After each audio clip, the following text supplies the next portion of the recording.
TV? Show up, speak up. You can take the boy out of radio, but you can't take the radio out of the boy, can you? Broadcasting in high definition. Voice of the People, 96.1 FM. People, can I have your attention, please? You say, tell us the news. And now, here it is. Voice of the People, 96.1 FM. Now, you have a voice. This is not just another radio on your dial. This is Voice of the People, 96.1 FM, Abuja. Have you ever wondered if your opinion matters? Do you know that your voice can change the narrative? Your voice matters. Lend your voice today. Become a part of our family on Voice of the People 96.1 FM Abuja. Voice of the People, 96.1 FM Abuja. Now you have a voice. To connect with the live studio, press 0700 010 961 961. thank you for calling Voice of the People Radio. Please hold while we connect you. Microphone check 1 2 1 2. Now you have a voice 1 2 1 2. Because everybody talking 96.1. Hold up, what's up? 96.1. Don't break the voice. Thank you for choosing Voice of the People FM. It's easy to cover the news, but what we are doing is hard. Frontpage review. Frontpage Review gives you the story beyond the headlines, the news from every angle. Now let's start the review with this day. The lead story, bury zoning and bury Nigeria. The story on top of the lead, terror threats. Sanwo-Olu summons emergency security meeting. Last but not the least is the story on the window. At 70, Buhari extols JC Danjuma's years of service. Join the Frontpage Review at 7 a.m. every weekday on VOP 96.1 FM.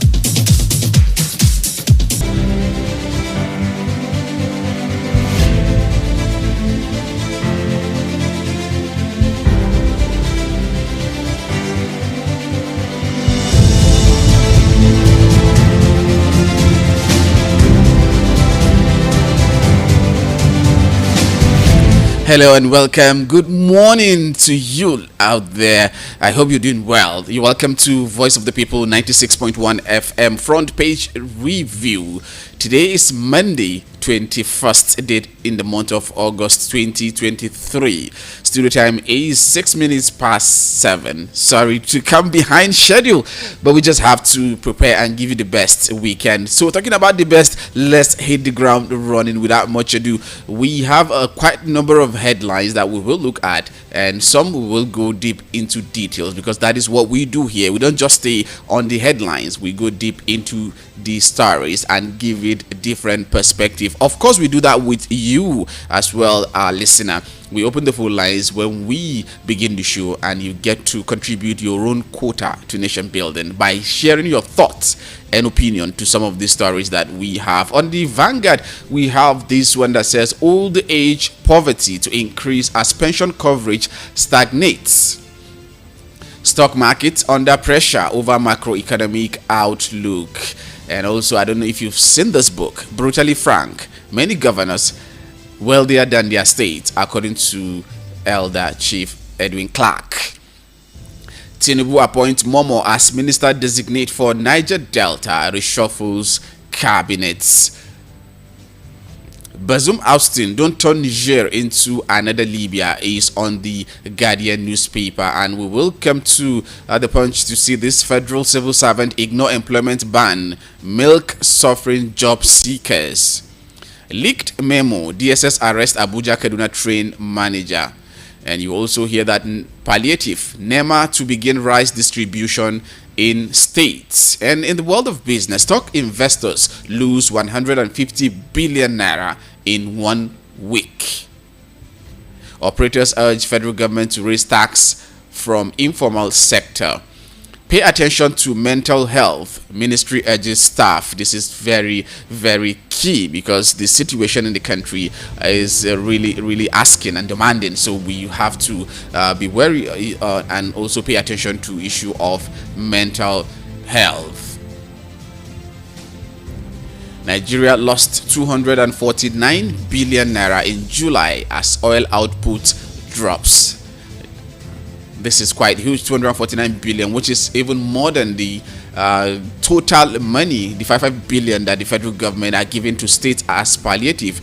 It's not even up to 200 billion when you add up the figures from all the 36 states, including the Federal Capital Territory.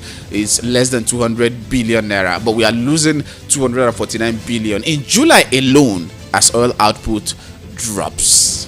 This and many other stories we will be taking a look at on today's program, Front Page Review, on Voice of the People 96.1 FM Abuja. Stay with me and please don't change your dial, because we will hit the ground running ASAP.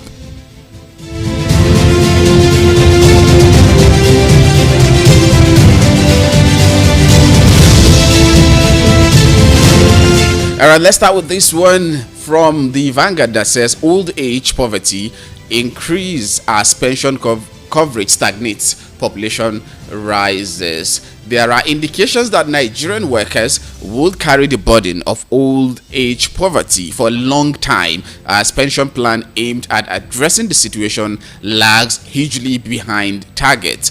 The plan had envisaged that by 2022 about 40% coverage of the employed population would have been achieved. However, Financial Vanguard findings has revealed that the pension coverage has recorded sluggish growth year on year for some years now, with the latest data showing average of just about 16% as at end of 2022. Analysts also said the growth rate would remain subdued in the medium term due to inherent bottlenecks in the system. They also noted that when measured against the wider population, the coverage is less than 5%, worsening the National Old Age Poverty Index. This comes as the population growth rate outpaced economic growth, where the population growth rate is recorded at 2.41% in 2023, while the gross domestic product, that is GDP, is at 2.31% for first quarter 2023. The stunted growth in pension coverage is also coming at the backdrop of huge emphasis on financial inclusion by the various financial system regulatory authorities. Industry experts are of the opinion that while financial inclusion aims to ensure that all individuals, especially the underserved and marginalized populations, have access to affordable and appropriate financial services, the low pension penetration in the country could serve as setback in achieving full financial inclusion. This situation, according to them, will worsen poverty level in the country, with old age poverty becoming more rampant. The Financial Inclusion Working Papers had envisaged that an average Nigerian must have one form of pension scheme or the other, formal or informal. But where the reverse is the case, more Nigerians are being excluded from the financial safety net. And let's take a look at the findings by the Vanguard. The pension data show that in 2022, while the number of employed persons in the country stood at 60.5 million, only 9.86 million, or 16.3% of such workers had pension savings. The report also shows that in 2021, total number of employed workers was 58.2 million. However, only 9.58 million, or 16.5% of the workers had pension savings. Likewise, in 2020, total number of employed workers was 56.2 million. Only 9.27 million of the workers had pension savings. In 2019, total number of employed workers was 56.9 million. Only 8.95 million had pension savings. So, commenting on the development, analysts argued that stakeholders in the financial sector should concentrate more effort in activating plans and strategies capable of helping in deepening the pension fund industry, considering the crucial roles of pension in achieving bigger band for financial inclusion in the country. And there are some comments from analysts. We're speaking on the development. Head of Financial Inclusion Department of the Central Bank of Nigeria, Mr. Paul Oluikpe, said that recruitment of more Nigerians, especially those in the informal sector, into the pension baskets represent a sure way of including more Nigerians into the financial systems in view of the multiplier effect of the scheme. Oluikpe stated an average Nigerian must have one form of pension scheme or the other, formal or informal. Micro pension has been helping us to include more Nigerians in the financial safety net. The penetration level of pension in Nigeria is the penetration level of pension in Nigeria, as opposed to the 40% projection by 2020 in the area of product designs, as to introduce products which hold multiple benefits, as to serve as an anchor in attracting more into embracing the scheme. He said the era of one-size-fits-all in consumer engagement is gone, thus making room for operators to be more ingenious in their product designs. We have to sufficiently target specific segment of the society with varying needs, meaning that operators must remain innovative and creative with service and products. We need to rethink our old ways, he insisted. Also speaking, Mr. Dauda Ahmed of the Micro Pension Department of the National Pension Commission, PENCOM, said that efforts are being made to institutionalizing some incentives which will help in attracting more of the informal sector to embrace the micro pension project, which sole aim is to ensure that those in the informal sector have pension arrangements which will cater for their old age, as opposed to the current situation where the elderly do not have any form of retirement scheme except for those who retire from the formal sector. To encourage new entrants, he said operators must devise means of overcoming the issues of low-level awareness, poor remittances, and the absence of innovation in product and service design. Also commenting, Chida said that the best way to appreciate the relevance of the pension scheme is to wonder what will happen in the next 20 to 30 years to those who do not have any form of retirement program. Aguda said those working do not have any form of pension or savings to fall back on. Who will meet their needs when they retire? Will they rely on their children or government to still be working?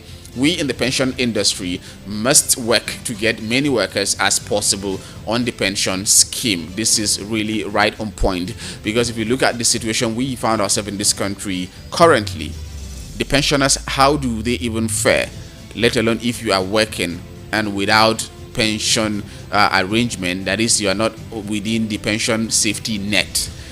At old age, it's really going to be disastrous. So this is a very vital point and very right time for us to think outside the box, especially for the pension fund administrators, for them to create the creative means to make sure their packages are enticing enough to encourage people to key into those particular packages, because you cannot just retire and struggle to get your money. Again, this is where we found ourselves, and I can also relate keenly to what Mr. El-Rufai Oseni usually say on this program, that a bill for our elderly, something that will care and cater for our elderly, is needed in this country. Let the National Assembly be aware of that. And now this is coming right at a good time for us to also reflect and think outside the box. Imagine yourself working in an environment where you don't have pension. Where would you be in the next 10, 15, 20, 30 years? It is not going to be easy for you to be retired or at old age without any form of income generation base. You cannot rely on other persons. So we have to think outside the box, and hopefully we're going to get it right with this issue of pension. We have this one on the Vanguard that says, brutally frank, many governors wealthier than their states, according to Clark. Faults Tinubu Akpabio on pension laws for ex-governors. Britain introduced corruption into Nigeria is also part of what is contained on that book. Time to reduce security vote. And let's go into details of this story. Former Federal Commissioner for Information and South leader Pa Edwin Clark has accused many state governors of using the position to amass wealth overnight to the extent of being wealthier than their states. They also accused them of spending their security votes without accountability. Clark, who stated these in his 688-page autobiography titled Brutally Frank, regretted that corruption has been the undoing of Nigeria. The 25-chapter book, which was launched in Abuja last Thursday, revolves around Clark's journey as a classroom teacher, commissioner, minister, senator, and nationalist spanning over 70 years. In chapter 23, titled Kleptocracy in Our Society, Clark took a swipe at some governors saying they were nowhere yesterday and have now become so rich and powerful overnight because they were elected as governors. The elder statesman also accused President Bola Tinubu and Senate President Godswill Akpabio of introducing what he described as case which affected my people in the role played by the British colonial government in using a powerful local chief in the Niger Delta, Dore Numa, that is, he's talking about the indirect rule now, to remove other local chiefs from office when they refused to cooperate with the colonial government. A good example is Nana Olomu of Koko Benin River. An expedition war was staged against him in 1892 and he was later deported to Accra in the Gold Coast. This gave the colonial government uninterrupted entry into interior land. Similarly, they used the same Dore Numa against His Royal Highness Oba Ovoramwen Nogbaisi of Benin Kingdom in 1897. He too was deported, but this time to Calabar, where he spent the rest of his life. This gave the British officers room to loot local artifacts and monuments. The looting of artifacts in 1897 was carried out by Captain Philip, who further sold them to various countries in Europe. It is remarkable that today a lot of these artifacts sold to Germany are being voluntarily returned by the German government after 124 years. The same British government rewarded Dore Numa by making him a paramount chief of the Ishekiri people and the political agent of the British. The book is quite rich in content and controversial in some places, if you could say that. But again, you have to encourage and look at the age of 92.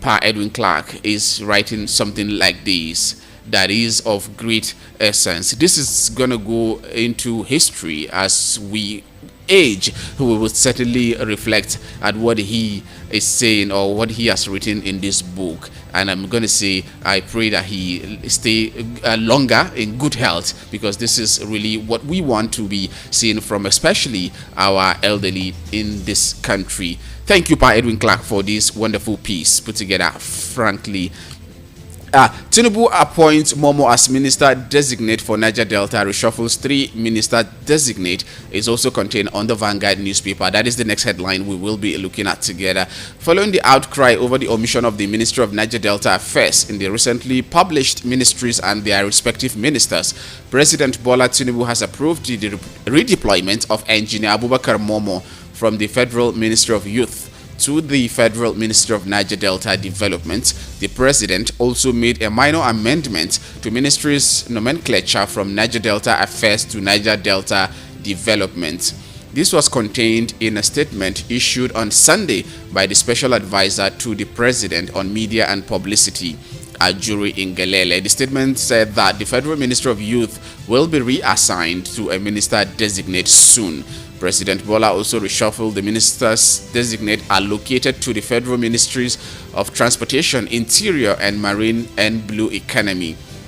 In the new arrangement, Adeboyega Oyetola is redeployed as Honorable Bumitunji Ojo is redeployed as the Minister of Interior, while Honorable Saidu Alkali is redeployed as the Minister of Transportation. Furthermore, both Minister of State in the oil and gas sector are now domiciled in the Federal Ministry of Petroleum Resources, with Senator Heineken Lokpobiri as the Minister of State for Oil, that is Petroleum Resources, and Honorable Ekperikpe Ekpo as Minister of State, Gas, Petroleum Resources. According to the statement, the President approves the renaming of the Federal Ministry of Environment and Ecological Management as the Federal Ministry of Environment. All changes takes effect immediately. That is the directive of Mr. President. I know one of the reason, or I should preempt, one of the reason for that particular ministry's change for the Ministry of Youth, which a lot of Nigerians come out to say, no, it is not okay for you to appoint someone who is 60 or 60 plus to be the Minister of Youth.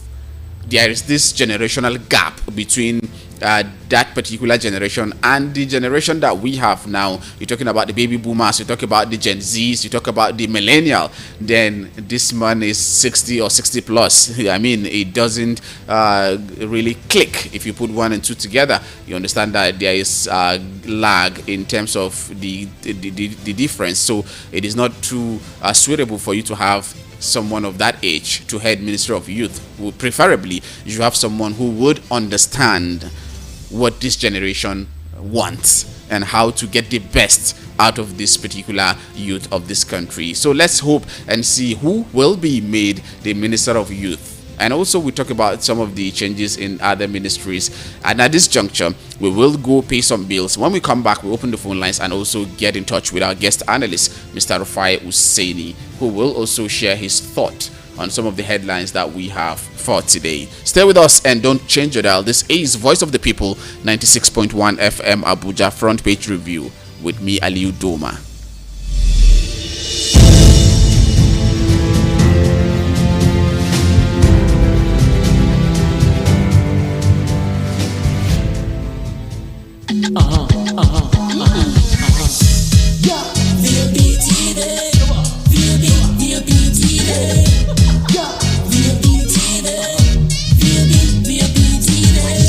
Serving you hot and fresh content on radio, and you have been loving it. Now we're taking it further. Catch us live on YouTube at VOP TV for all the juicy content you can't resist. Talk shows, exclusive interviews, news, lifestyle, and more. It's all about you. VOP TV, show up, speak up. VOP TV. The award-winning pizza in the US is now here in Nigeria. Ladies and gentlemen, I present to you Romeo, the pizza champions, and cold berry ice cream. Delight in every school. Visit any of our outlets and feel the rich taste from the pizza champions and cold berry ice cream. At number 4, Ogbomosho Street, Area 8, Geriki, Abuja, or 3rd Avenue, Gwaripa, Abuja, or Federal Housing Estate, Phase 2, Lube, Abuja. Call 0908-831-5906 or 0908-831-5908 or 0909-238-9861. Check us out on Instagram and Twitter at romeospizza.ng. Website www.romeospizza.ng. Romeo, the pizza champions.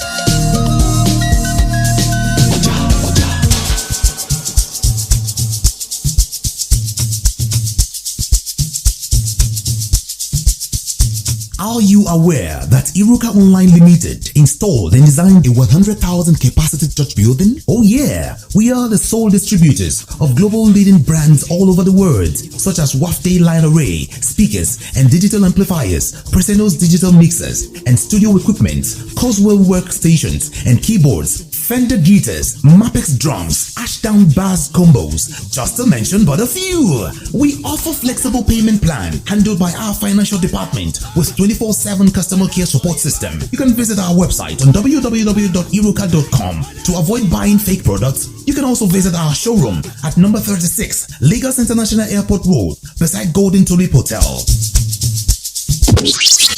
Iruka, never settle for less. Are you traveling to Lagos and desire a perfect getaway?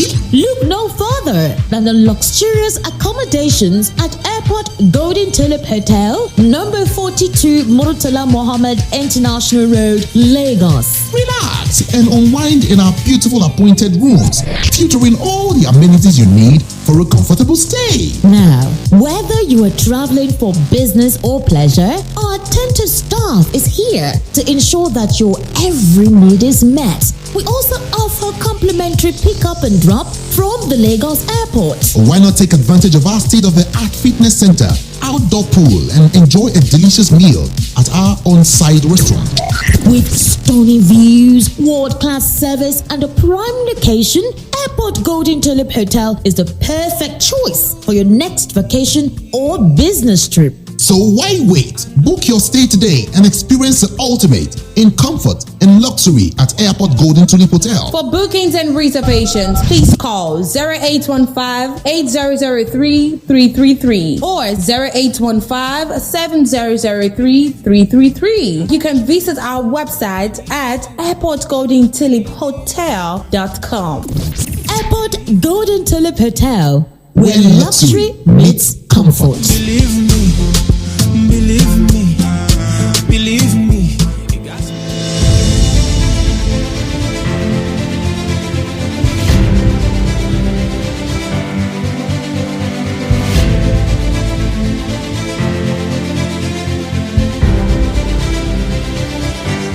Welcome back, and in case you just joined, this is Front Page Review on Voice of the People 96.1 FM Abuja. My name is Ali Udoma. You've not missed a lot, but you've actually missed. Though we will take a look at some of the headlines again with our guest analyst, Mr. El-Rufai Oseni. Usually at this time, we link up with our guests to have a comprehensive look at some of these headlines that we have, just like time will permit us to. Hello, good morning. Bless you, my friend. Bless you, Abuja. And, Ali, I just want to give you some very cheering words. Have a good grasp of the issues. Continue to build and develop on yourself. And the greatest room in the world is definitely the room for improvement. So I'm proud of you. Thank you, sir. I'm proud of what we do BOP at the 6.1 in Abuja. And I know we're already hitting Abuja hard with the good content, and we're taking over the city. And the advertisers definitely will come flocking it soon, because they know that we're number one. And hey, this is day 5 or day 6 now in Abuja, holding our leaders accountable in the Senate as regards the money. They said prayers sent to people's account and transferring Senate President Akpabio, because Akpabio should to tell us more as regards this. But good work, Aliyu. Bless Nigeria, bless Abuja. Thank you very much. Thank you. I appreciate that. And let's hit the ground run with this headline on the Vanguard newspaper that says old age poverty to increase as pension coverage stagnates, population rises. I know this is an area that you hold so high, so the burden of old age poverty for a long time, as pension planned aimed at addressing the situation lags hugely behind targets, especially when you look at the informal sector. For the formal sector, we have one or two challenges here and there, some bottlenecks, but again, the informal sector is where we're having the larger chunk of the problem from. What do you make of this situation, and how do we improve on what we already have? It's a big problem, and that's why we keep telling government that with this rising economic situation, this rising inflation, rising cost of living, it's not just going to point to deepen poverty, as regards the older ones, and it's just sad what is happening. So what are the quick solutions? We need to be able to look for a way that will make our economy work, and also we need to be able to integrate people, in a sustainable scheme where they keep something apart for themselves for the future. Because pensions and the future understanding is also a reflection of economic planning, Yeah. It's also a reflection of economic planning, and if we don't plan properly economically, we don't get a lot better. So these are the issues, and these are the factors on ground. The earlier we adopt this proper economic planning model to cater for all, the better it is for us. And currently we've not done a lot of good work as regards that. And when we do that, then things start to change in our country. So it's a big problem. It's a very big problem. There's no one-size-fits-all solution to it, but we have to look at it holistically. And even those that are collecting pension today, when you peg what they're collecting for inflation, I'm talking about those that are enjoying the direct benefits that government still pays pension, that left for the start of this this new scheme of contribution pension scheme. When you peg what it. Hello, I cannot hear you. I'm losing you. The connection is not sweet for us this morning. Let's try to again this morning. Hopefully we will be able to overcome that, just like we used to, and whenever we have network issue. But he was making a very valid point there, talking about the pensioners. I know is something that he hold dear to his heart, because on this platform he has been calling for an elderly care bill, that anyone close to the National Assembly should let the senators know, the members, all the National Assembly members, to be aware that the elderly need to be catered for. The elderly need to be taken good care of, because they give their all, they give their youthfulness to the country, and at old age the country should be able to take care of them. For me that I observe. Okay, we're back. We're offline for a bit. Yes, the network. Yeah. So the wage hardly supports the livelihood of the people in the country. And 500 men that are already overbloated, that already have the means of living and all of that. Let us funnel this money to the people, like the police, like the doctors that truly need it. That's why you are seeing strikes every time. I'm done talking, sir. All right, so let's move to the next headline. Still within the Vanguard. I know, as brutally frank as you are, Mr. Oseni, Elder Edwin Clark has written a book, Brutally Frank, and I'm sure you have taken a look at that book. But part of the highlight is that many governors wealthier than their states, and he also faults Tinubu Akpabio on pension laws for ex-governors. Went further to say Britain introduced corruption into Nigeria. What's your take about this? I've not read the book. I'm still scampering to see where I can get a copy. Okay. But most of the things is correct. Most of the governors are richer than their states. In fact, a former governor once said that he's richer than Osun states. He said it with his own mouth. Yeah. And that person happens to be the sitting president of Nigeria as we speak today. Yes. He said it. He said it. He's richer than Osun states. He said it. So that's why we know when he was campaigning, I said, we're just bringing Oyetola here to do you a favor. It doesn't need your money. We have more money already. He said it. So it just shows how rich this government was. Britain brought corruption to Nigeria. Yes, now he did. Britain did a lot of things. But the question is, should we continue with that corruption? That's the question I also ask. And that's why when people make the argument of, yes, Britain did this, Britain did that, my head, no. But most of the things to say as regards that, but also some parts of the book have been greatly, disputed, and you've had people that have also kicked against some parts and said the anecdotal evidences were different and all of that. So it's a book, you have reactions and counter reactions. But I'll also try to get it out of it and see how we know that regards. I'll go to the bookstore. All right, let's take a look at this one on the Punch newspaper that says Nigeria lost 249 billion naira in July as oil output drops. My hunch here is that we are losing 249 billion naira in 1 month, and if you sum the 5 billion naira palliative given to states by the federal government, put the 36 states together including the FCT, is around 185 billion naira, not even up to what we are losing in 1 month. I think this is the best I can compare for people to understand how huge we are losing from that particular issue of oil lost. Oil loss, a bit theft. Oil theft, rather. I'm asking, call it what it is. When we say oil loss, people will think they just vanish like that. No. Now people keep them. I do not be so. Nah, so. So let's call it what it is. But apart from that also, we also lose the fact that most of those wells have not been set. So, and that's why you see when we make this argument of subsidy and all of that, people also ask governments. See, I repeat for the umpteenth time, I am pro-subsidy removal, but you can't do it to the level of, without a level of accountability. One, you can't do it without auditing the NMPC. The NMPC must be able to tell us what's going on as regards all of this. The NMPC must be able to just tell us what's going on as regards crude oil thefts. I know now, yeah, they are doing some work with Antita. You are seeing the adverts everywhere. Yeah. But the truth is, to tell us what is happening as regards crude oil theft and other things happening. So the NNPC needs a lot to tell us. And once we sort out that NNPC, then we need to be able to now develop alternative sources, which I call the energy mix. And that's why I keep asking, what are we doing as regards the energy mix? And so take for example, that's happy. that about the fact. Anyway, it's increasing the level of number of ministers and increasing bureaucracy.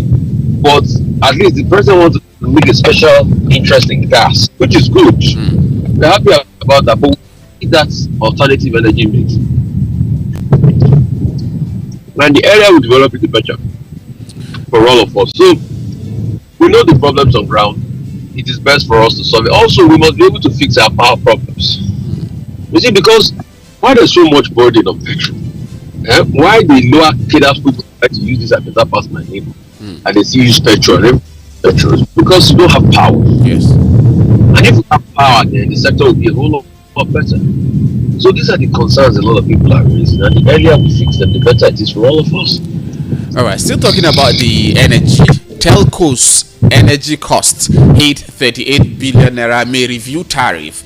The price of calls, data, and other communication services are under threat as the cost of powering communication networks may rise to 38 billion naira in August, following the increase of diesel to 950 naira per litre. It's not the reality on ground we're talking about. It's not the reality on ground we're talking about. It is. That's why we say have a proper energy mix. Have a proper energy mix. In other countries of the world, is this how they power? Is it generator? No, they use our energy arrangements. So are we saying that we can't get the telcos to have energy arrangements across most of their tower locations, and the government energy provider supplies them power at a good rate?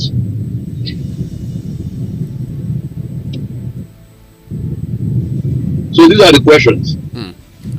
All right. And when we don't answer this, we don't move forward.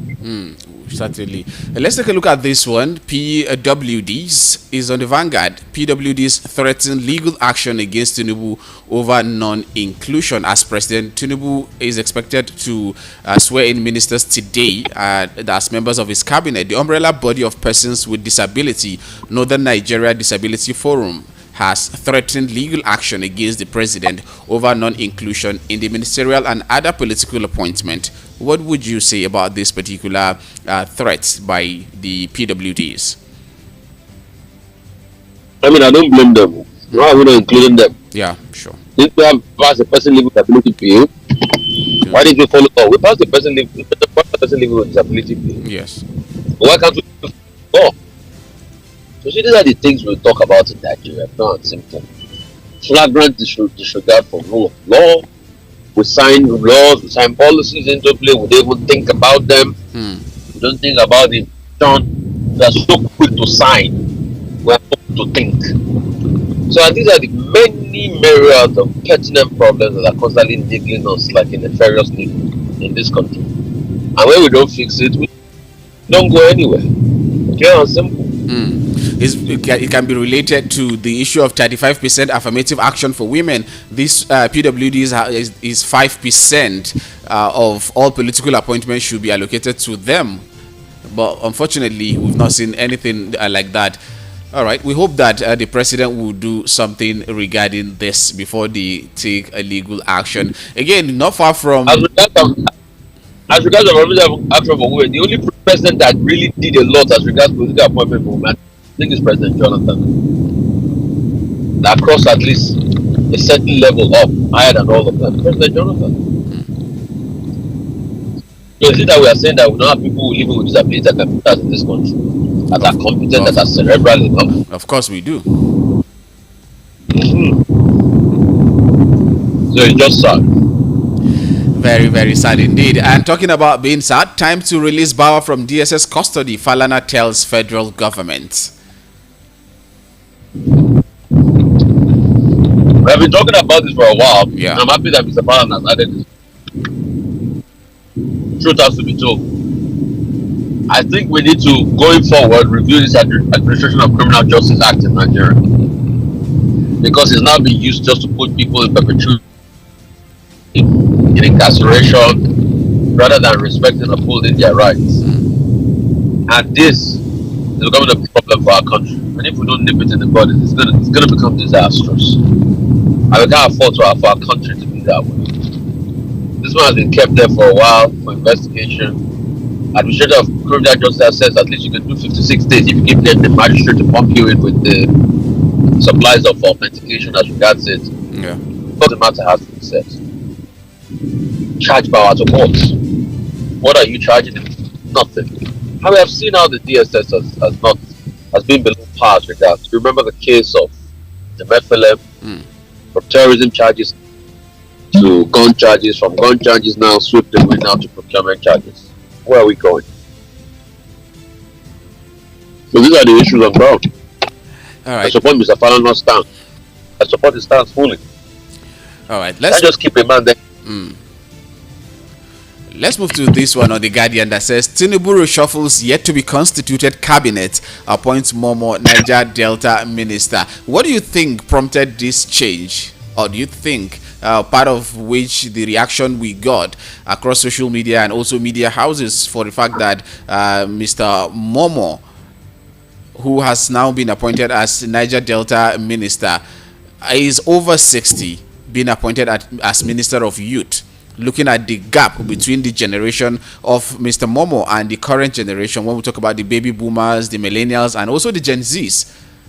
Do you think it forms a part?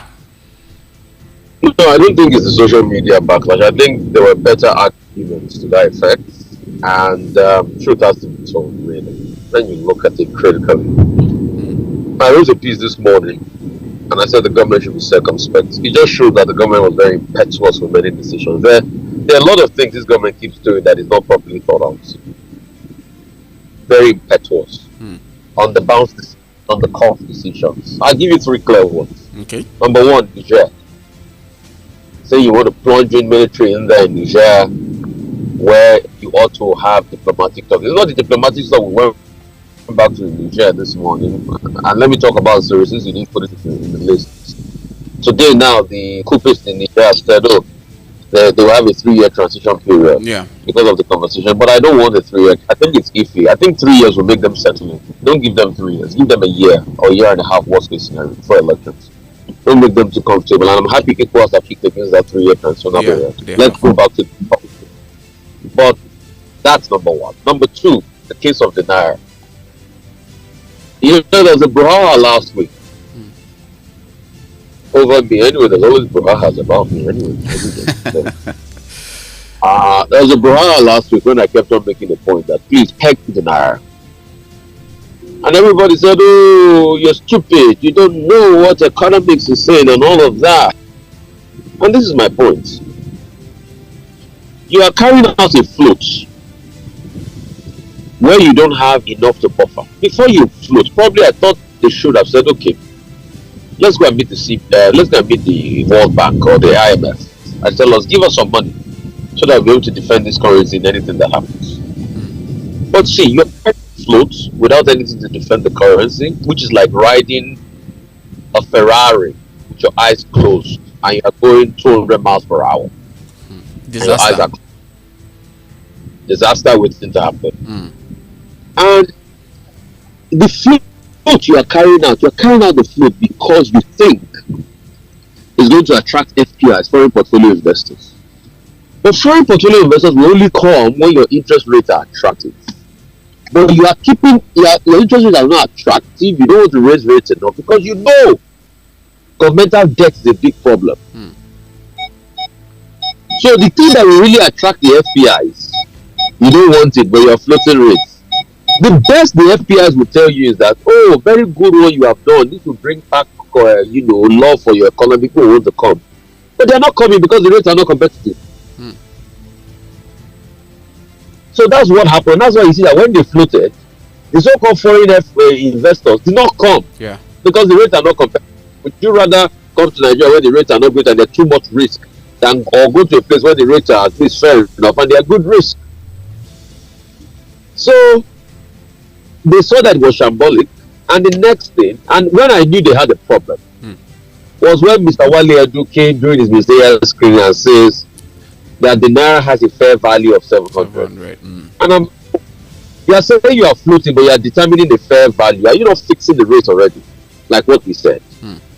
And why I kept on making the point about fixing the rate is because you have an economy that has your effects have a pass-through effect on your domestic economy.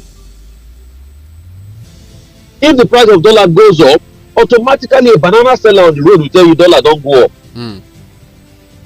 It's not like the South African economy where you don't have that level of pass-through effect. So that's all I was saying, that fix the rate for a bit till you can sort out your structural problems, till you can start to energize your production base, till you can start to work at making your economy competitive to be able to get foreign direct investments. Then you can take the hot money of foreign portfolio, because the foreign portfolio investment is hot money, it's quick money. They come when the gold is good, and when they see the gold is not good, they exit. So fix your rate at least to hold the tide of this what is it called, malapropism or maladjustment going on, so that you can get sanity in place. I'm not saying hold the rate forever. I'm not a fool. I'm saying hold it for a bit, so that you don't impoverish your people any longer. That's all I'll say. And to further solidify what you're saying, we also have another headline that says stock investors lose 150 billion in 1 week. Over what? Over FX. Yeah, Nigerian Stock Exchange. Stock investors lose 150 billion. Yeah, yes. You see what even companies lost, MTN and the like. You see? So I'm like, for you to stem that ricochet there, fix the rate for your bit, get a fair value. And there are many types of fix, which you can also call a peg. There's a soft peg and a hard peg. There's a crawling peg. Any way you want to use it. Hold that rate for a fair value at which you can fix it. Sort yourself out and buy time. All the things I said, is that not what they are doing now by going to look for money? It is, of course. So this money that they are going to use to defend the currency, is it not to defend it to a certain rate? That's what I said. And before you know it, when the speculators had run on the market, their eyes opened and they quickly went to the NPC to take money. Another one, like you all know, is subsidy gone. I support subsidy removal. I want subsidy to go. But subsidy cannot go unless you are first of this the NMPC. Develop an energy mix. Look at the alternative source of energy that is cheaper. Alright? Yeah. Start to make your manufacturing reforms. Start to work on your power sector. It is only then you can now say subsidy is truly gone. But the president announced subsidy is gone, and a lot of his supporters were supporting him until the man himself came out to say that my advisor told me not to announce it, but I was the one that did. So these are the problems. You can't keep making impetuous decisions here and there. Yeah. It affects people. Talking about affecting people, time is not on our side. I wish we could go on and on and on, but time is not on our side. We have to let you go. Bless you, my friend. All right, bless you too. Have a lovely week ahead. All right, that's that about this particular those headlines that we have looked at with Mr. El-Rufai Oseni.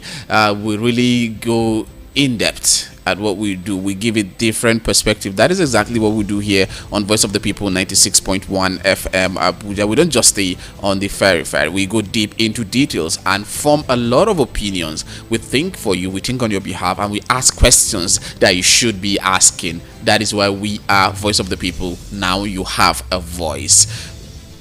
There's this particular headline that is also saying pay attention to mental health, ministry urges staff, and I'm going to close by this. It is not only for the ministry but every other person at this critical time, at this dire time that we are faced with economic quagmire. We just have to be empathetic with one another. Let's pay attention to our mental health. Please don't overstress yourself, don't overthink. Try to do what you can do, and what you can